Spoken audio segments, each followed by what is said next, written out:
ونعوذ بالله من شرور أنفسنا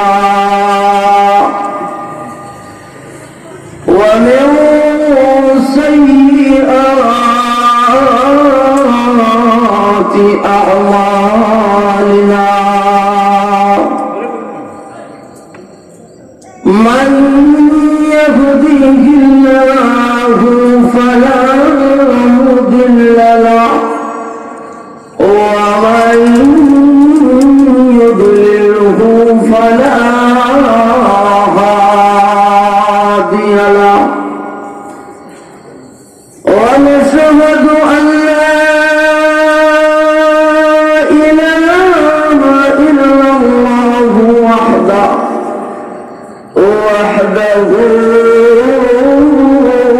لا شريك له ونشهد أن سيدنا وحبيبنا وشفيعنا ومولانا محمدا عبده ورسوله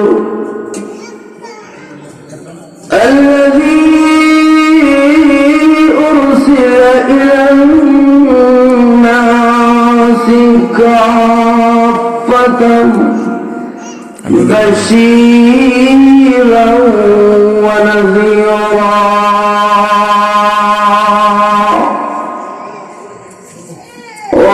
وداعيا إلى الله بإذنه وسراجا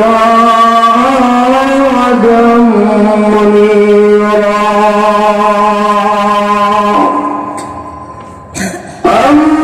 أما بعد فقد قال الله تعالى في كلامه المجيد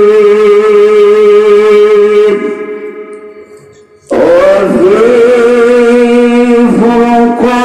فرقانه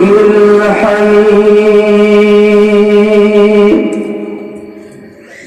أعوذ بالله من الشيطان الرجيم بسم الله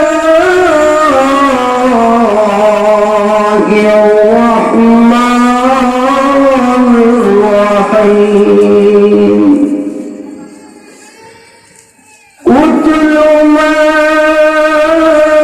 أوحي إليك من الكتاب وأقم الصلاة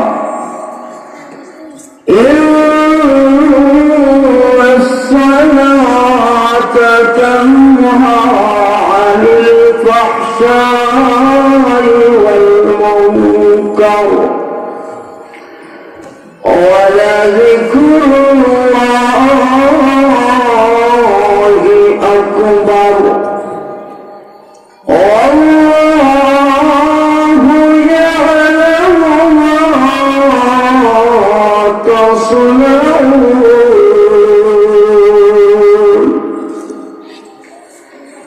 بارك الله لنا ولكم في القرآن العظيم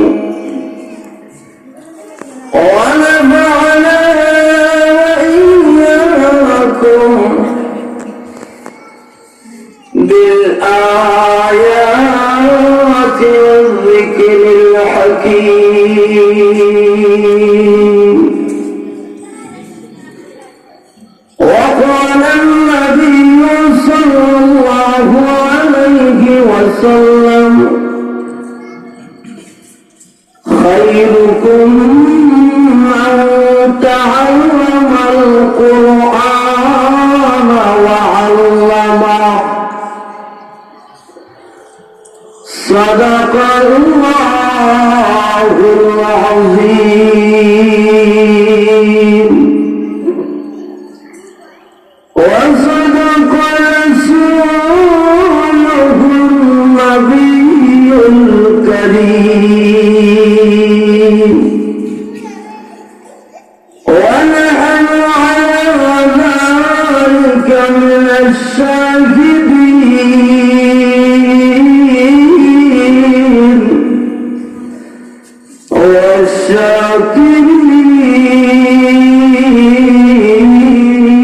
والشاكرين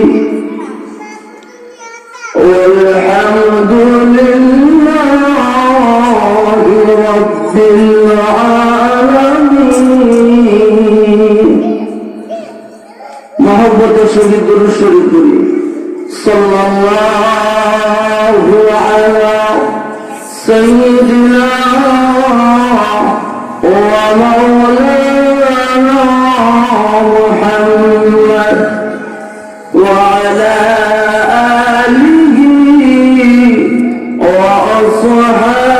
وأصحابه وسلم صلى الله على سيدنا ومولانا محمد وعلى آله وأصحابه وسلم بلغ العلا بكماله كشف الدجى بجماله حصنت جميع خصاله صلوا عليه وآله عشق محبوب خدا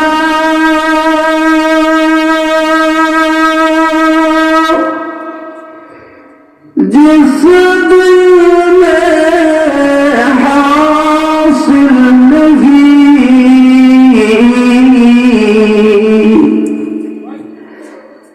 لاکھوں منہ مگر ایمان میں کامل نہیں بلغ العلا بکمالہ كشف الدجى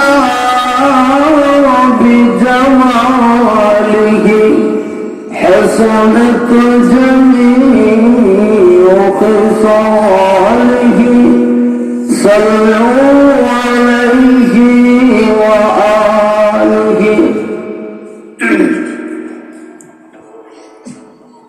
পূর্বনঙ্গিয়াও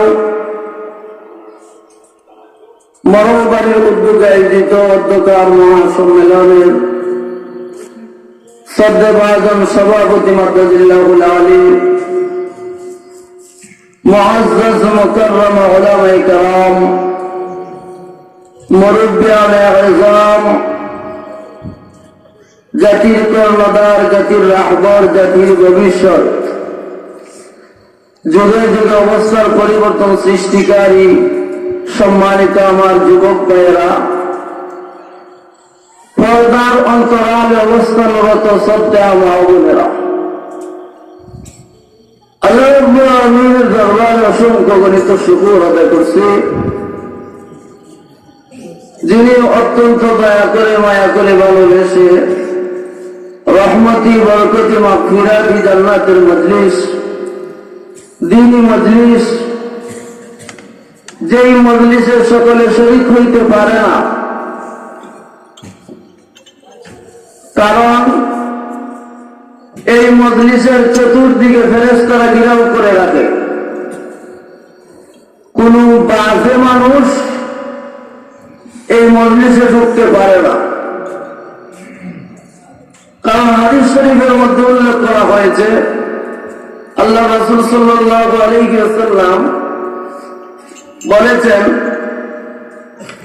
এমন একটা মজলিস যেই মজলিসের মধ্যে আল্লাহ এবং রাসূলের কথাবার্তা হয়, আল্লাহর প্রশংসা করা হয়, তো এই মজলিসকে চতুর্দিকে ফেরেশতারা ঘিরাও করে রাখে।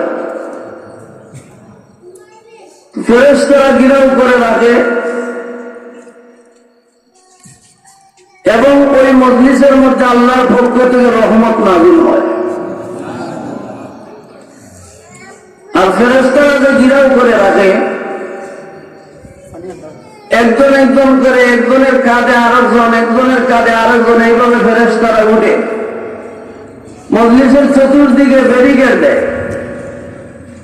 তো এইভাবে একজনের কাঁধে আরেকজন করে করে একেবারে ফেরেশতাদের দল আল্লাহ পর্যন্ত পৌঁছে যায়। তো আল্লাহ পর্যন্ত পৌঁছে যায়,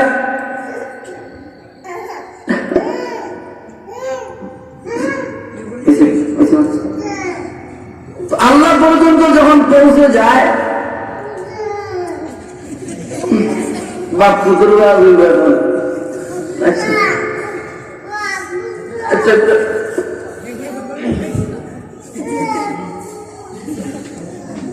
ফেরেশতারা যখন আল্লাহ পর্যন্ত যায়, তো বুখারী শরীফের মধ্যে উল্লেখ করা হয়েছে আল্লাহ রাব্বুল আলামিন ফেরেশতাদের সাথে কথাবার্তা বলেন।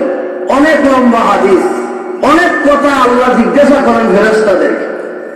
একেবারে শেষের কথাটা হলো, শেষের কথাটা আল্লাহ রাব্বুল আলামিন বলেন, উশহিদুকুম, ও ফেরেশতারা, যারা ওই মজলিসে শরীক হয়েছে,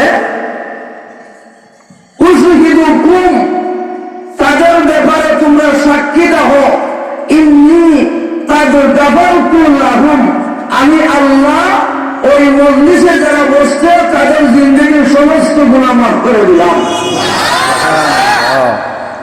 শুধু গুনাহ মাফ করছি তা নয়, আল্লাহ বলেন ওয়াবাদদালতু সাইয়্যাতিহিম হাসানাত, আমি আল্লাহ তাদের জিন্দেগির সমস্ত গুনাহকে নেকি দিয়া বদলাইয়া দিলাম।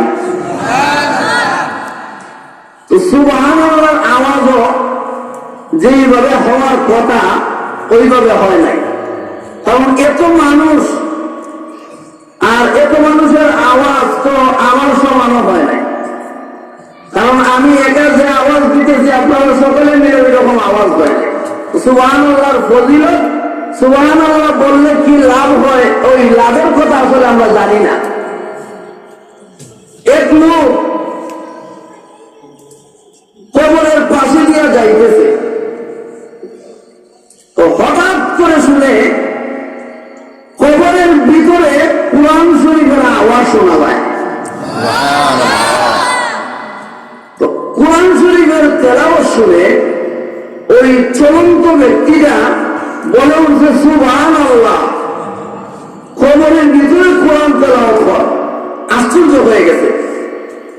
তো আশ্চর্য হয়ে যখন সুবহানাল্লাহ বলছে, তখন ওই কবর থেকে ওই ব্যক্তির জবান আল্লাহ খুলে দিতেন তার সাথে কথা বলার জন্য। তখন ওই কবর থেকে সেই ব্যক্তি বলে, তেলাওয়াত বন্ধ করে ওই প্রতীককে ওয়াজ করতেছে, সুবহানাল্লাহর ওয়াজ। কি ওয়াজ বলতেছে? এ প্রতীক, তুমি আমার তেলাওয়াত শুনে আশ্চর্য হয়ে গেছো, এই জন্য সুবহানাল্লাহ বলেছ। শুনো, আমি এই কুরআন শরীফ কবরের মধ্যে একবার দুইবার খতম দেই নাই, আমি কবরের মধ্যে প্রায় 5000 বার কোরআনের খতম দিয়েছি। কিন্তু দিনে কি হবে? কবরের মধ্যে কোরআন বললে সওয়াব হয় না, কারণ আমি দুনিয়াতে বেশি বেশি কোরআন শরীফ তেলাওয়াত করতাম। এই জন্য আমি কবরে যখন আসলাম, আল্লাহর কাছে আমি চেয়েছিলাম যে আল্লাহ আমাকে কবরে কোরআন শরীফ তেলাওয়াতের ব্যবস্থা করে দেন। তখন আল্লাহ আমার কবরে কোরআন শরীফ তেলাওয়াতের ব্যবস্থা করে দিয়েছেন। কিন্তু তেলাওয়াত করলে কি হবে? কোনো লাভ নাই। আমি কবরের ভিতরে 5,000 বার খতম দিয়া যে সব পেয়েছি, তুমি দুনিয়ায় থেকে জীবিত অবস্থায় একবার সুবহানাল্লাহ বলে এর চাইতে আরো বেশি সব পাইছো।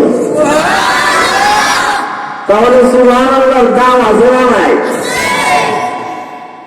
তো এই মজলিসের মধ্যে সুবহানাল্লাহ, আলহামদুলিল্লাহ, আল্লাহু আকবার ওই শব্দগুলোই উচ্চারণ হবে। তো এমন একটা মজলিসে সকলে আসতে পারবে না। আমার কথা যদি আপনি বিশ্বাস না করেন, একদম উঠে যাইতে পারেন, দেখবেন দোকানে অনেক মানুষ বসা। কারণ গ্রামের মধ্যে কোরআন হাদিসের একটা ব্যবস্থা করা হয়েছে।